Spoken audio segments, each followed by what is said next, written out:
¿Qué tal, iglesia Zona Río? ¿Cómo están? ¿Qué pasó? Los escucho dormidos. ¿Qué onda? ¿Cómo están?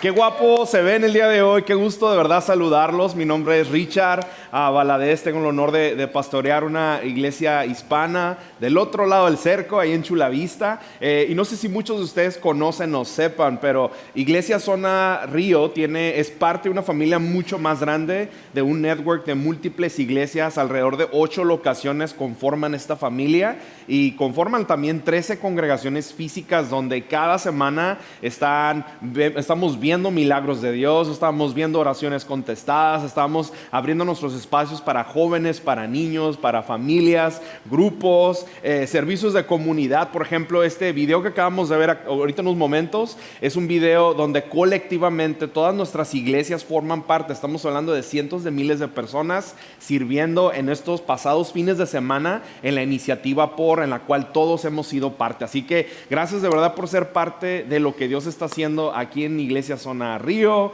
y para mí es un honor colaborar con todos ustedes y estar aquí compartiendo el mensaje el día de hoy. Pues bueno, hoy iniciamos una nueva serie, ¿no? Una nueva serie que habla acerca de cómo es que Dios aún sigue teniendo todo el mundo en sus manos. Y yo sé que cuando pensamos en estas cosas quizás es un poquito complicado después de haber visto las elecciones la semana pasada. ¿Cuántos de ustedes estuvieron al pendiente de las elecciones? ¿Cuántos de ustedes están felices de que Trump ganó las elecciones? Algunas. Y otros están muy felices. ¿Cuántos están agüitados de que Kamala Harris perdió las elecciones? Ahí está. Hay de todo aquí, mira, en todos los lugares donde te encuentres hay gente que votó por un color y votó por el otro. Y en medio de tantas cosas y en tanta información que se publica en redes sociales, crea demasiada incertidumbre porque no sabes ni para dónde vas, no sabes qué va a pasar. Hay muchas preguntas y muchas dudas. Y lo que nosotros como iglesia queremos reafirmarte, recordarte que Dios sigue teniendo al mundo en sus manos, de que Cristo Jesús sigue siendo Rey, de que Dios es el Dios todopoderoso y eterno, y que no importa que el mundo tome sus decisiones, Cristo sigue teniendo el control y la dirección de nuestras vidas. ¿Cuántos dicen amén a eso? Así debemos de actuar y tenemos que caminar, pero en medio de tantas cosas yo sé que nos sacude la vida porque tenemos temores y hay situaciones inesperadas, broncas y cosas que nos hacen fallar y dejar de pensar y enfocarnos en que Dios sigue teniendo el control de nuestras vidas. Como padres nos pasa eso todo el tiempo. Nuestros hijos nos voltean a ver y dicen: si yo estoy con papá, si yo estoy con mamá, todo va a estar bajo control. Pero cuando enfrentamos circunstancias en la vida como las que me pasan a mí todo el tiempo, pues obviamente hago dudar a mis hijos, ¿no? Dicen si realmente está en control la cosa o no. Hace muchos años, un par de años ya, estábamos en Disney, no habíamos llevado a mis hijas en un buen rato. Tengo 2 niñas, una de 12 ya y una de 9, pero en ese entonces la más grande tenía menor edad. Y estábamos en Disney y pues bueno, andábamos visitando, fuimos a California también, y mientras estábamos en los juegos, recuerdo que mi hija voltea hacia lo lejos y ve un juego grandísimo que se llama Los Guardianes de las Galaxias. ¿Cuántos ven esas películas, Guardianes de la Galaxia? ¿Algunos de ustedes? Y entonces vemos ese edificio y se ve como esta imagen que va a aparecer a continuación. Entonces se ve padrísimo. Si tú has visto las películas, dices: qué padre va a estar este juego. En serio, yo por mi cabeza en ningún momento pasó nada más que complacer a mi niña. Dijo, no, ella tenía creo que como 5 o 6 años más o menos. Me dice: yo me quiero subir ahí. Le digo: es un chorro de fila, mija. No, ándale, vamos tú y yo. Tú sabes que me encantan esas pelis, vamos a subirnos. Y yo dije: pues va a estar curada, es un simulador, te van a sentar, te van a sangolotear un ratillo. Y ya, empezamos a hacer fila.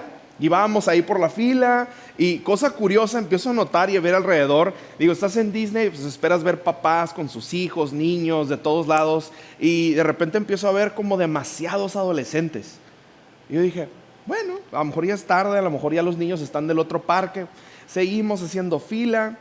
Ya estábamos a punto de sentarnos y nos ponen en un carrito, así vamos sentados todos como en filas, ¿no? Dentro como unas 50 personas en un solo viaje que íbamos a hacer. Y nos sientan y yo estoy pensando: sí, esto es un simulador, van a salir por ahí los raccoons y todo el rollo. Todo esto va a estar bien, va a estar sencillo. Ahorita nos subimos en unos segundos, ya vamos a ver a mamá y a mi otra niña por ahí, ¿no?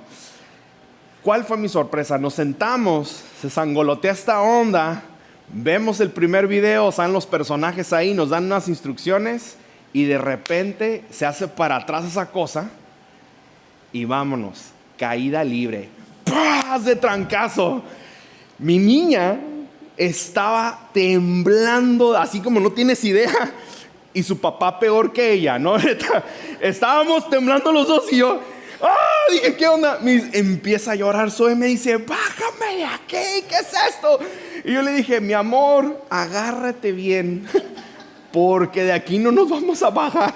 Le digo, cierra los ojos y en eso que estás medio diciendo las cosas y no manches, ahí vamos para arriba, ¡pras! De trancazo, ahí vamos para abajo y para arriba y para abajo y para arriba y para abajo. Cada vez que jalaba esa onda, mi niña gritaba más fuerte, yo gritaba junto con ella. Los chicos que estaban enfrente agarraban las botellas de agua y las echaban para atrás para que en la caída libre nos mojáramos así prácticamente. Y estábamos subiendo y bajando y de repente en un momento del juego se abren las puertas así, las compuertas del juego, y se ve todo el parque. Estás hablando de 15 de cuántos pisos de altura, ¿no? Le dije, cierra los ojos hoy. Zoe como que me empuja el brazo. La cara de terror de mi hija. ¿En dónde fregados estoy? Estaba que se moría. Y ahí vamos para abajo otra vez. ¡Pum! De sopetón. Bueno, un detalle muy importante. Hace muchos años, ese mismo juego se construyó junto con California Adventure. Y antes se llamaba así como está en esta imagen. Se llamaba The Hollywood, la torre de Hollywood del terror. Era una torre que se abre la parte de arriba, era una torre del terror que era caída libre. Pero como su papá nunca se subió ahí, pues no sabía ni qué onda. Bajamos del juego y mi niña temblando, llorando, me grita, ¿qué te pasa? ¿Por qué me hiciste este chiste? Y empieza a llorar. Le dije, mija, yo también me empiezo a llorar con ella. Y ahí vamos caminando. Mi hija tenía un soplo inocente en el corazón. Entonces dije, su mamá me va a matar. No manches, va a valer churro aquí todo. Nos sentamos. Y mi hija lo primero que pensó es que yo no había tenido el control de la situación, que yo le estaba haciendo una broma, que nos habíamos subido nada más para ver qué le pasaba, ¿no? Y la neta es que no, la broma fue prácticamente para mí. Porque el menso de yo nunca me acordé que esa cosa subía y bajaba y que te sentías de la manera en que te sentías, ¿no?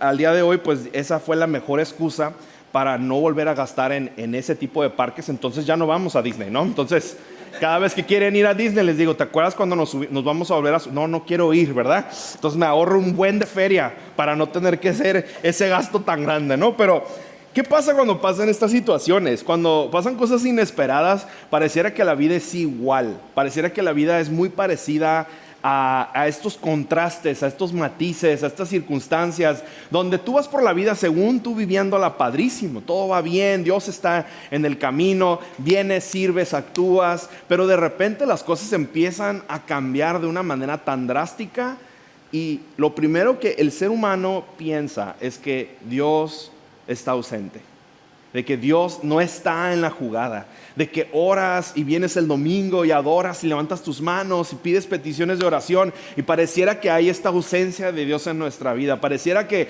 estoy haciendo todo lo correcto, Dios, todo lo que a ti te gusta, todo lo que a ti te agrada, pero ¿por qué me pasan estas cosas a mí? El día de hoy vamos a ver la parte bíblica de la historia de Habacuc. ¿Cuántos de ustedes reconocen este nombre? Y si no lo reconoces, a la cuenta de 3 todos digamos Habacuc. 1, 2, 3. Suena como si dijéramos salud, ¿verdad? O algo así.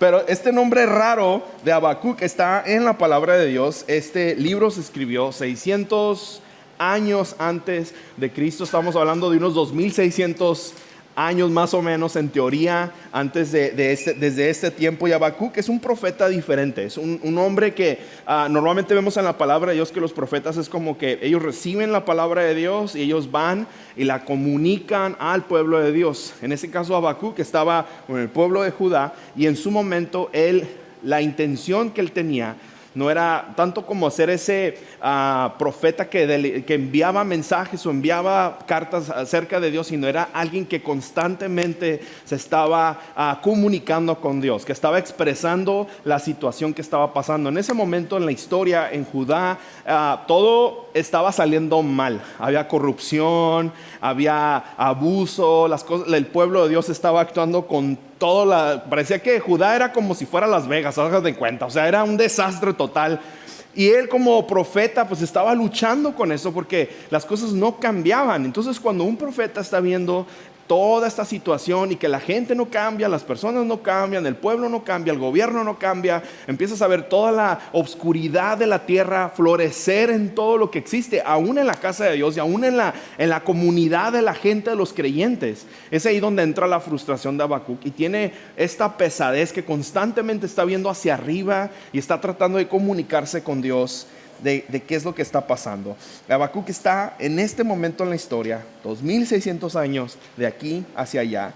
Y la pregunta de Habacuc, en medio de tanta situación difícil, incontrolable, fuera de sus manos, le hace exactamente la misma pregunta que tú y yo le hacemos a Dios cuando enfrentamos circunstancias difíciles en nuestra vida. Y la pregunta es esta, y es la primera línea en tu outline, en tu bosquejo del día de hoy. ¿Por qué a veces Dios parece ser injusto? ¿Por qué a veces parece Dios que no responde? ¿Por qué pareciera que es injusto? ¿Por qué las personas buenas sufren y pareciera que las malas siempre prosperan? ¿Por qué esta situación me está pasando a mí? ¿Por qué está pasando tantas cosas? Y mira, ¿cómo es la respuesta de Habacuc? ¿Cómo se comunica con Dios en esta porción bíblica que está en Habacuc 1 del 2 al 3? Y dice: ¿hasta cuándo, Señor, he de pedirte ayuda sin que tú me escuches? ¿Hasta cuándo he de clamar violencia sin que tú nos salves? ¿Por qué me haces presenciar tanta iniquidad? ¿Por qué toleras la maldad? Veo ante mis ojos destrucción y violencia, surgen riñas y abundan las contiendas. Fíjate nada más cómo se comunica Habacuc con Dios. Fíjate nada más la manera en cómo este profeta está de alguna manera como luchando, pero asimilando la situación. Está luchando y abrazando la circunstancia. Eso nos lleva al siguiente punto, que este momento de tener esta conversación con Dios lo lleva a Habacuc a el momento decisivo de abrazar y luchar contra las circunstancias. Abrazar y luchar. Puedes escribirlo ahí en tus notas. Abrazar y luchar. Y Habacuc, fíjate, interesante, algo muy interesante con él, porque a pesar de que tiene un nombre bien raro, su nombre significa abrazar y luchar.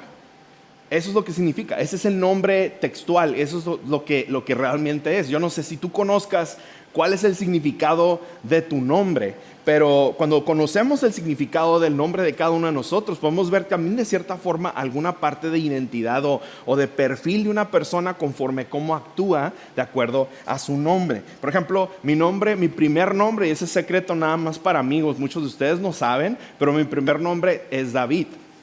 Y mi segundo nombre es Ricardo. Todo el mundo me ha dicho Richard desde chiquito, pero mi nombre realmente es David Ricardo. ¿Y qué significa David Ricardo? Significa hombre guapo de lentes. Eso significa. No, significa, te lo voy a leer. David Ricardo significa hombre más fuerte que Fito González. No se crea. Nunca voy a poder contra las pesas de Fito, en serio, mis respetos con Fito. Ahí donde quiera que estés, hermano, saludos a todos ustedes. Pero la verdad, mira, mi nombre David significa amado. Y el nombre de Ricardo significa rey fuerte y valiente, ¿no?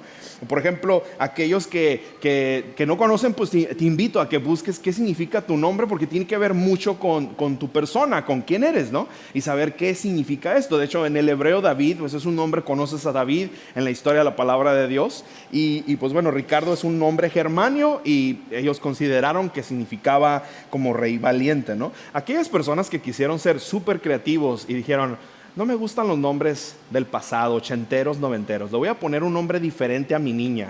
Y aquellos que decidieron ponerle Mía, porque suena padre. ¿A poco no suena padre Mía? ¿Hay alguna Mía aquí en la casa? ¿Nadie? Bueno, significa María, realmente. Eso es todo, ¿no? Entonces quería ser creativo, realmente pues es nada más María o Miriam. Es el diminutivo de ese nombre. Pero Habacuc significa abrazar y luchar. Ahora, ¿alguna vez te has encontrado con esta tensión en tu vida y en tu fe personalmente, que tienes que asimilar la situación? Hace un momento estábamos adorando a Dios, ¿no? Y decíamos: esperar en ti, esperar en ti, esperaré en ti, esperaré en ti.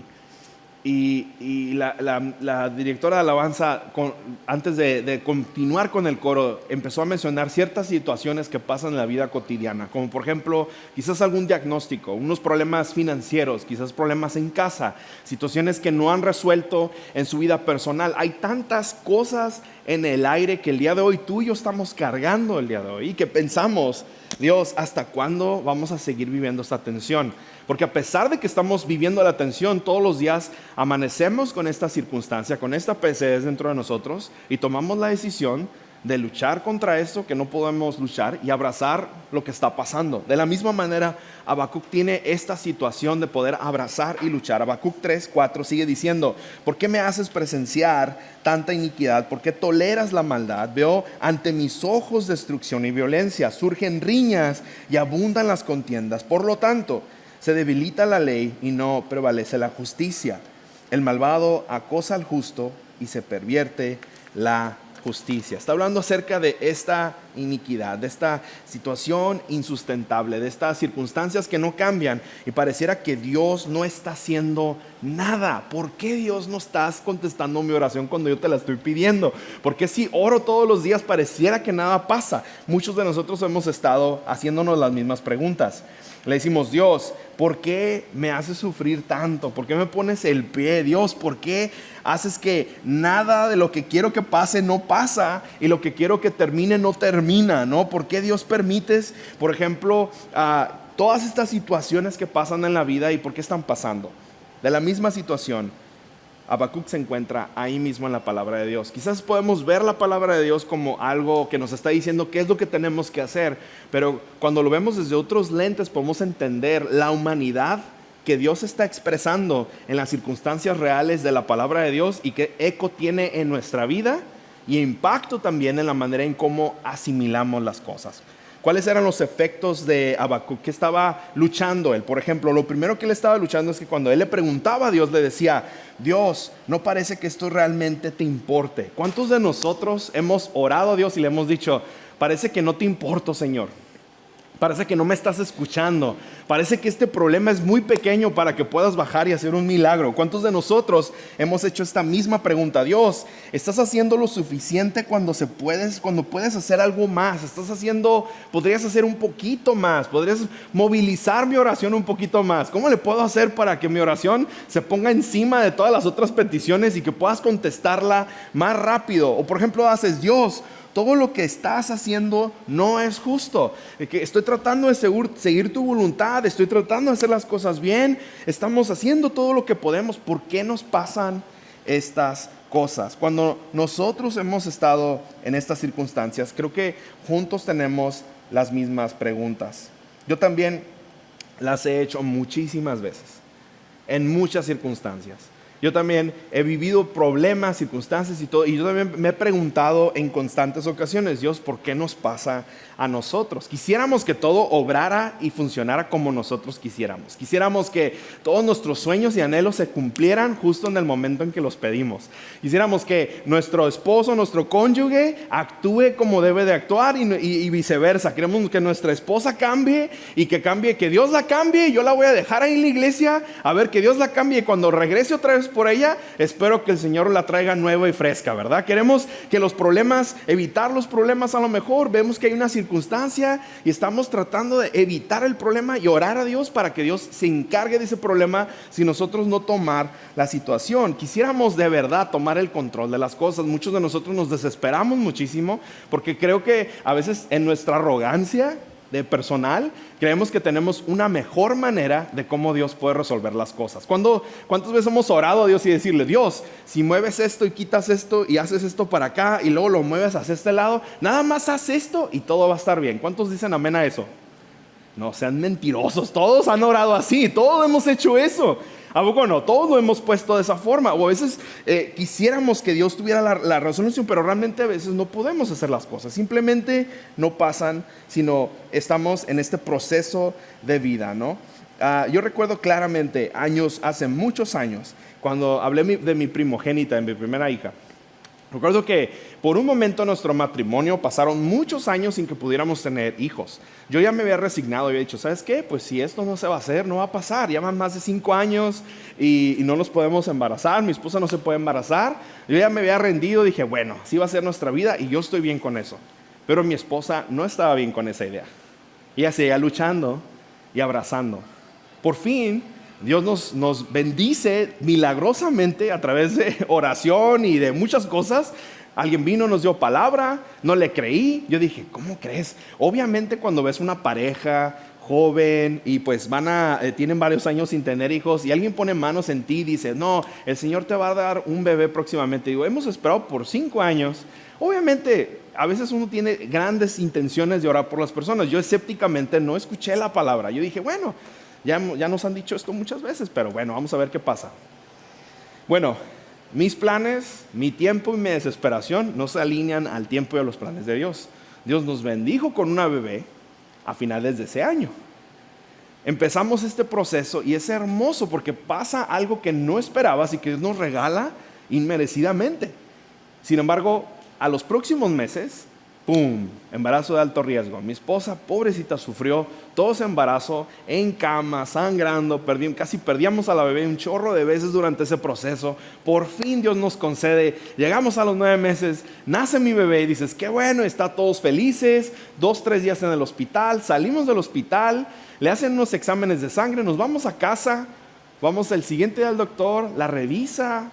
Algo está raro aquí, pero luego les decimos más tarde a ver qué salen los resultados. Nos llaman por teléfono y nos dicen, necesito que nos lleven a su niña a emergencias ahorita porque está muy, muy mal. Y nosotros, si yo no, la veo bien, está medio amarilla, pero la veo bien. Y pues ahí vamos al hospital. Pues resulta de que traía unos problemas de riñón, traía unos problemas de no sé dónde. Llegaron, todo el mundo lo estaba esperando, le sacan líquido de la espina, estudios. Mi hija casi se nos muere por una negligencia del hospital. Casi se nos muere ahí. Y yo recuerdo ver todos los doctores bien asustados, como diciendo, esperemos que haya llegado justo en el tiempo preciso porque esta bebé casi se nos va. No entendíamos qué estaba pasando. Y yo recuerdo decirle a Dios, Dios, ¿para qué me das algo que me vas a quitar? ¿Para qué nos regalas esta ilusión y nos la arrebatas así? Ya no somos dignos, no tenemos la capacidad. ¿Qué está pasando? Yo empiezo a luchar con Dios y orando, y estoy llorando al mismo tiempo. Mi esposa está en un llanto y yo estoy como que perdiendo un poquito la cabeza, ¿no? Y yo nada más recuerdo notar ese dolor en mi corazón y decirle, ¿sabes qué, Señor? Al fin de cuentas, esa criatura es tu creación. Tú decides los días de cada uno de nosotros, y si es tu voluntad, Dios, tómala. Y si es tu voluntad que esté aquí en casa, la voy a cuidar lo mejor que yo pueda, como si fuera una creación hecha por mí, obviamente, pero tú la amas mucho más allá de lo que yo pudiera amarla. Así que está en tus manos. Y recuerdo dolerme en el alma porque estás luchando con la situación y estás abrazando la circunstancia. Yo no sé qué pasó ahí, pero en ese momento nosotros nos rendimos completamente y Dios hizo su milagro y su obra. Pasamos más días en el hospital, pero gloria a Dios, nos dio una segunda oportunidad y le dio una segunda oportunidad a mi bebé. Entonces, hoy tiene 12 años y está casi más grande que su mamá y ya me va a rebasar a mí también. Así que bien sana está. Pero esos momentos decisivos de fe son los que a veces nos mueven el alma, nos mueven la vida por completo. A veces quisiéramos que todo sonara como esa gran historia al final. A veces no se puede contar desafortunadamente así. Existen muchas circunstancias así en la vida, pero quiero que sepas que luchar con Dios en nuestra fe es muchas veces lo que realmente profundiza y madura nuestra fe personalmente en cada uno de nosotros. Cada circunstancia lo he visto y lo he notado. Cada circunstancia, cada problema es en verdad una oportunidad de madurar y crecer en nuestra fe. Si podemos analizar cómo funciona nuestra fe, quiero que veas esta imagen aquí a continuación y te puedes dar cuenta que cuando tú y yo aceptamos a Cristo Jesús, empezamos simplemente aquí en esta esquina. Cuando tenemos este gran paso, nos invitan a la iglesia o pasas al frente o alguien ora por ti, alguien te discipula, escuchas la palabra de Dios. Hay sin fin de miles de millones de historias de cómo llegaste a los pies de Cristo. Pero la vida sigue de esta manera. Eventualmente cuando vas creciendo, si le damos siguiente, podemos ver que hay esta experiencia de fe. Venimos todos los domingos, estamos quizás siendo parte de grupos, empezamos a servir, hablamos de hace unos segundos de la invitación de que te unas a un equipo y a lo mejor empiezas a ver la mano de Dios obrar de una manera muy padre. Empiezan las cosas a funcionar, empiezas a avanzar, ser parte. Después de ahí te lleva a ese siguiente punto donde estás en la cima de mi fe y de mi vida. Dices, estoy súper pleno, todo va súper bien, las cosas salen bien, mi mujer ya no reniega, ¿verdad? Mi esposo, yo no sé qué le está pasando, va al grupo de hombres y ahora ya por fin levanta los calcetines y sus chones del piso y los pone donde los debe de poner. No sé, tus hijos lavan los trastes, cosas están pasando chidas, la iglesia está involucrada, las personas están involucradas, te sientes pleno y dices, esta fue la mejor decisión de nuestra vida. Pero de repente algo pasa en el camino.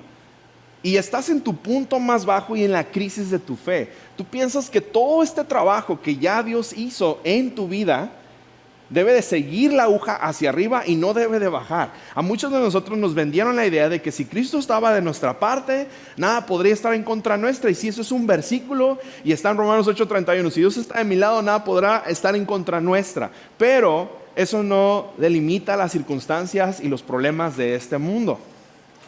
Enfrentamos circunstancias y problemas y nuestra fe, una vez más, está siendo probada. El trabajo en el que estás, lo estás por perder. La relación en la que te encuentras no es la correcta. Estudias para un examen y no lo pasas. Vas bien por la casa, vienes al domingo a la iglesia y en el camino chocas contra un carro y está la aseguranza ahí que no te quiere contestar ni resolver. Pasan un chorro de cosas. Dejas de tocar una adicción y estás tratando de reconstruir tu vida, pero de repente algo se te presenta, otra vez la necesidad enfrente de ti y vuelves a caer en esa circunstancia. Todo lo que habías hecho ya en Cristo, estás en tu crisis más baja. Y es aquí en este momento decisivo donde nuestra fe madura. Si le damos siguiente, es exactamente donde se encuentra Habacuc. El pueblo de Judá había recibido todo lo de Dios, habían sido bendecidos, prósperos, habían visto la mano de Dios obrar, pero estaban en su crisis más baja, así como muchos de nosotros nos encontramos ahorita. Y es este momento decisivo donde Habacuc entra, donde tenemos que luchar y abrazar lo que nos está pasando. Nuestra fe funciona así, la vida opera de esa manera. Eventualmente, esta decisión de decir, vamos a luchar y vamos a abrazar y asimilar lo que está pasando, nos lleva a este siguiente punto donde tu fe empieza ¿a qué? A madurar. Este proceso puede durar muchos años, semanas, días, no sé, tú determinas el tiempo. Pero en el momento en que tú y yo decidimos luchar y abrazar, empezamos a madurar. Quizás las cosas no cambian inmediatamente, pero tu fe empieza a crecer una vez más. Porque no se trata de lo que merecemos, se trata de lo que recibimos inmerecidamente, es a través de Cristo Jesús. Eventualmente la vida empieza a cambiar. Las cosas no van a funcionar quizás como tú y yo queremos, pero podemos ver esta fe fortalecida y vemos la mano de Dios sobre nuestra vida a través de otras personas, circunstancias, nuevas oportunidades, no sé. Entonces nuevamente vivimos una fe fortalecida. ¿Por qué? No porque hemos ido haciendo todo lo correcto, pero porque hemos aprendido a que nuestra fe empiece ¿a qué? A madurar. Ese es el proceso más difícil. Esa es la parte más complicada de la vida, porque no queremos madurar. Queremos que todo esté bien, queremos que nada nos sacuda, pero debemos de entender que vivimos en un mundo lleno de pecado. Tenemos que entender que a pesar de que vivimos en un mundo lleno de pecado, también hemos cometido errores en el pasado que eventualmente repercuten en resultado en nuestra vida en base a las decisiones pasadas. Sí, somos una nueva criatura en Cristo Jesús, tenemos una residencia, una ciudadanía en los cielos, tenemos vida eterna, pero aún mientras estamos en la tierra, mientras estamos aquí, debemos de que cuando cada circunstancia se presente, no voltear a Dios y culpar quién fue el ángel o quién fue el Dios o quién fue el santo que me puso el pie para que yo tropezara, sino decir, Señor, esta circunstancia está fuera de mis manos, es inevitable, ¿Qué tengo que aprender de esta situación? Y luchar y guerrear. La manera en que tenemos esta cercanía con Dios, la manera en que como vemos las circunstancias, es donde nos da la oportunidad de tener este contacto con Dios, de poder decidir, sabes que no me voy a alejar de ti, Dios, sino voy a ser curioso y preguntar y luchar y guerrear y abrazar y ver qué es eso que tienes para mi vida, porque muchos de nosotros culpamos a todo el mundo y nos alejamos de Dios porque Dios no respondió lo que necesitábamos que nos respondiera, o que nos resolviera algo que nosotros no estábamos ni siquiera dispuestos a resolver. Y ese acto inmaduro de nuestra vida, culpando a todos los demás y a Dios también, no nos lleva a nada, no hemos resuelto nada. Pero el acto de madurar y crecer y decir, ¿sabes qué, Dios? ¿Qué es eso nuevo que tienes para mí? ¿Qué es eso que yo tengo que aprender? ¿Qué es lo que tengo que cambiar? ¿Por qué no empezamos por nosotros primero? Y después ponemos todo en manos de Dios. Habacuc nos enseña una lección increíble, porque él, en vez de quejarse con todo el mundo, va y se refugia con Dios. En vez de hacer berrinche con toda la gente, y él va y guerrea esta idea. Y yo quiero decirte algo, iglesia, porque te quiero dar permiso de que luches, te enojes y hagas berrinche con Dios. Porque lo que Dios más anhela es esta cercanía de poder juntos crecer y de avanzar, y que empieces a ver cómo funciona el reino de Dios y cómo su voluntad siempre va a ser mejor que la nuestra. La diferencia entre toda circunstancia se enfoca en estas dos cosas. O nos quedamos como estamos o crecemos. O nos quedamos en el mismo espacio del año pasado. Seguimos haciendo las mismas personas que el año pasado y años anteriores, o crecemos.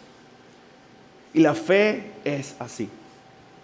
La fe es así. Habacuc 5 dice, miren las naciones, miren a las naciones, contémplalas y quédense asombrados. Estoy por hacer en estos días una obra que si se le contara no la creerían. Que si se la contara, no la creerían. Esta palabra es yo respondiendo a los berrinches de Habacuc. A las fuerzas, a las broncas que Habacuc tenía con lo que estaba pasando. Dios empieza a contestar sus oraciones, empieza a hablar a lo que Habacuc estaba guerreando con él, y le dice, hey, si te contara lo que va a pasar, no me creerías lo que va a pasar. Y Habacuc dice, Dios ya va a hacer su obra, va a empezar a restaurar a todo el mundo, va a haber un cambio total, las cosas van a salir bien, como creí que iban a salir, ahí viene su palabra. Y aquí está el problema, porque empezamos a nosotros asimilar algo de acuerdo a nuestra mentalidad humana, y Dios responde de una manera completamente diferente de como Habacuc quería que las cosas salieran. Mira nomás, Habacuc 6, 7 y 9 dice, estoy incitando ¿a quién? A los babilonios, ese pueblo despiadado e impetuoso, que recorre toda la tierra para apoderarse de territorios ajenos. Son el pueblo temible y espantoso, que impone su propia justicia y promueve su propia honra. Todos viven para hacer violencia, avanzan sus hordas como el viento del desierto, hacen prisioneros como quien recoge arena. Yo no sé qué Habacuc pensó, pero dijo, oye Dios, espérate. No, yo pensé que esto se iba a restaurar bien, o sea, que ya habíamos hecho las paces, que el pueblo se iba a arrepentir y que las cosas iban a salir. O sea, me estás diciendo que nos vas a enviar a esta nación babilónica que nos va a prácticamente a hundir más de lo que ya nos encontramos. Yo pienso que a veces la voluntad de Dios no se ve como tú y yo la necesitamos ver. Y el problema que tiene Habacuc es el mismo problema que a veces tú y yo tenemos, que estamos avanzando en la vida con circunstancias y que a veces no podemos ver más allá de la voluntad de Dios que tiene para cada uno de nosotros, porque queremos que todo se resuelva de acuerdo a nuestra voluntad y no a su voluntad. Dios necesitaba crear una conciencia profunda a raíz, no nada más en Habacuc, sino en todo su pueblo. Las circunstancias que venían eran aún peores para ellos, porque iban a tener que recapacitar para entonces entender. Eso nos lleva al siguiente punto, porque muchos de nosotros estamos quizás ahí. Un creyente comprometido puede luchar con sus sinceras preguntas y a la vez abrazar una fe genuina en Dios. Hay cosas irresolvibles en nuestra vida que están fuera de nuestra confianza, que están fuera de nuestro entendimiento, pero un creyente comprometido puede tener el permiso de luchar con Dios y a también abrazar una fe genuina, aun y cuando las cosas no obran conforme a nuestra propia voluntad, porque realmente se trata de su voluntad en nuestra vida. Habacuc 12:13 dice: ¿no eres tú, Señor, desde la eternidad, tú mi Dios, mi santo, no morirás? Tú, Señor, lo has puesto para hacer justicia, tú mi roca, los has puesto para ejecutar tu castigo. Dice: son tan puros tus ojos que no puedes ver el mal, no te es posible contemplar la opresión. ¿Por qué entonces toleras a los traidores? ¿Por qué guardas silencio mientras los malvados se tragan a los justos que ellos, a los más justos que ellos? Este es el camino de nuestra fe. Estas las circunstancias. Habacuc nos va a llevar en las próximas semanas por diferentes capítulos donde vamos a entender por qué las cosas pasan como pasan, por qué a veces Dios actúa como actúa, por qué a veces las cosas funcionan no de la manera en que tú y yo queremos que funcionen. Ahora, estamos hablando del Antiguo Testamento y muchas cosas han cambiado en nuestra vida. Y yo estoy seguro que muchos de nosotros hemos hecho estas oraciones. ¿Por qué te he ayunado, te he orado, te he dado todo, te he servido con todo, Señor? Pero quizás este familiar, este amigo, este hijo, esta hija sigue en esta misma adicción que no puede salir. ¿Por qué no puede salir? ¿Por qué no podemos salir de estos problemas, Señor? ¿Por qué las cosas no cambian? ¿Por qué tu generosidad no se ve palpable en nuestra vida? ¿Por qué no podemos notar y estamos como agobiados por las circunstancias? Yo te quiero invitar, dejemos de preguntar el por qué y empezamos a preguntarle a Dios ¿cómo? Empezamos a preguntarle a Dios: ¿qué necesito yo aprender de esto? ¿Qué necesito yo crecer en esto? Hace un par de semanas, un amigo, un miembro de la iglesia, me citó para tener una conversación conmigo. Tomamos café y en esa conversación se centró en una sola circunstancia. Él tiene un hermano, él ya está en sus 50, su hermano es mucho más grande que él. Y me empezó a platicar de que la relación con su hermano siempre ha estado mal. Desde muy joven él tomó decisiones completamente erróneas, se alejó de su familia, se alejó de sus papás, y mi amigo se tuvo que hacer cargo de sus papás toda su vida. De hecho, al día de hoy él sigue cuidando de ellos. Pareciera que la familia era de nada más de 3, pero tenían este otro hermano que no quería nada con la familia y que vivía su vida completamente ajena a ellos. Mi amigo pues creció en resentimiento porque dejó de comunicarse con su hermano por las circunstancias y no se daban las cosas. Y en este proceso de cambio que él empezó a tener con Dios, Dios lo confrontó porque se dio cuenta que su hermano estaba enfermo de una enfermedad terminal. Su hermano, a pesar de que él lo había contactado muchas veces y que había tratado de hacer este acercamiento, su hermano siempre lo rechazó y siempre lo rechazó. Y aunque está ese dolor dentro de su corazón, él no dejó de orar por él, él no dejó de pedir por él y él no dejó de insistir verle, porque no quería ni siquiera verlo. Estamos hablando de un espacio de décadas, de falta de relación, sin navidades juntos, sin Thanksgiving, días de acción de gracias, sin cumpleaños, sin nada. Tiene la oportunidad de acercarse a él por fin. La mujer con la que él vivía, el hermano, no quería ni siquiera porque había también resentimiento. Llega mi amigo y tiene esta oportunidad de poder por fin llegar y tocarle la puerta a su casa. Su esposa no quería recibirlo en su casa, entonces dijo: pues si se quieren ver, váyanse de aquí. Bueno, yo me lo llevo en silla de ruedas. Se fueron a un restaurante, están platicando de tantas cosas, hay demasiado resentimiento en la mesa, pero mi amigo optó nada más decir: voy a optar por guiarme por lo que Dios tiene para su vida.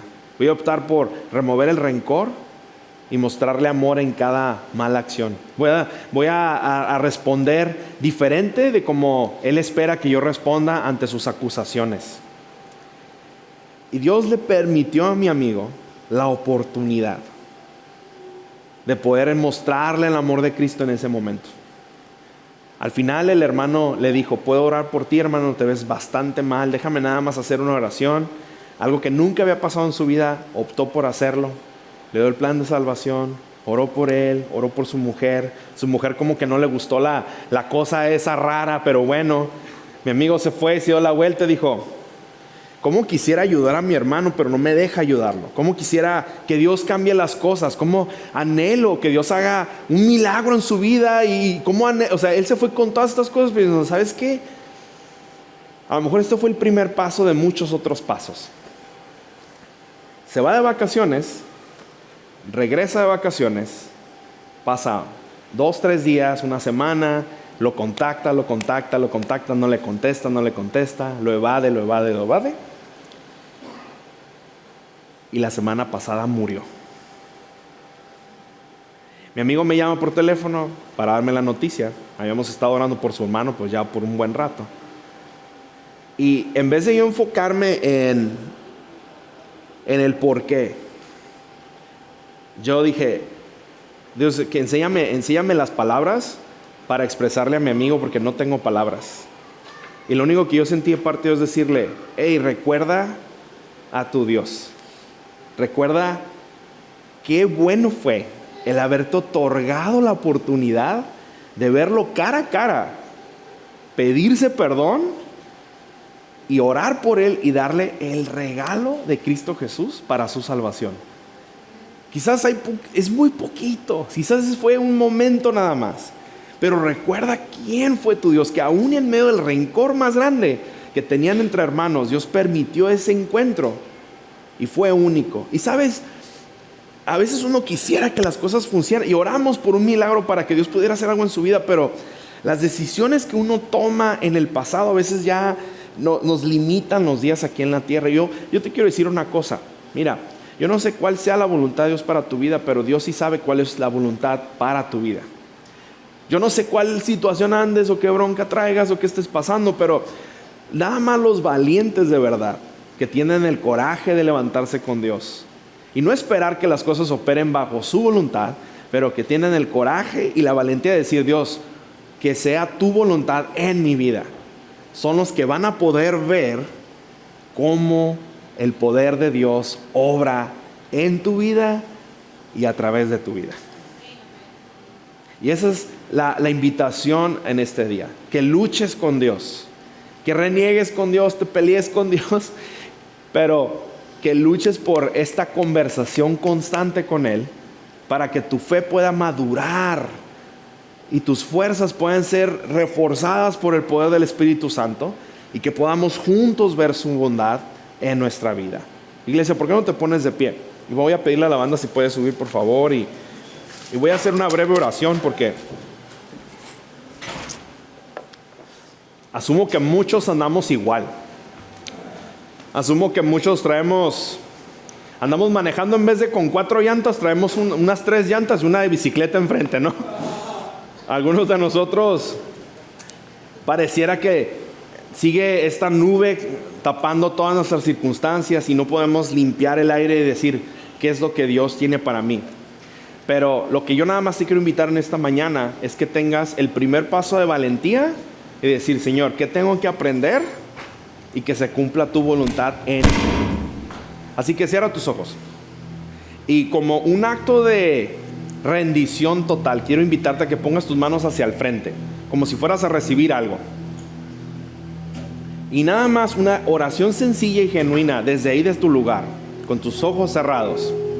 Simplemente dile esto: Señor Jesús, quiero escucharte, iglesia. Vamos juntos. Señor Jesús, gracias, Padre, por tu bondad. Gracias, Padre, por tu gracia. Me entrego el día de hoy y te pido perdón por mis pecados. Me arrepiento, Padre Santo, por mis errores, por mi vida que no te honra. Y Señor Jesús, ayúdame a entender, ayúdame a aprender qué es eso que me quieres enseñar a través del problema, de la circunstancia y de todo lo que está pasando en mi vida. Y que el Espíritu Santo me ayude a madurar, entender y creer una vez más que tu poder está sobre mi vida y obra a través de mi vida. Que tus milagros van a suceder bajo tu voluntad y no la mía. En el nombre de Cristo Jesús, juntos decimos amén. Amén. Iglesia, no tienes idea la cantidad de veces que yo he hecho esta oración. No tienes idea la cantidad de veces que Dios anhela tocar tu corazón y que puedas de verdad creer. Persiste en tu fe, persiste en tu caminar, persiste en abrazar las promesas que Dios tiene para ti y no las cosas que el mundo nos dice todo el día. Olvídate de todo lo que los demás dicen y enfócate en lo que Dios dice de ti. Amén. Damos un fuerte aplauso a Dios y adoramos a Dios con esta canción.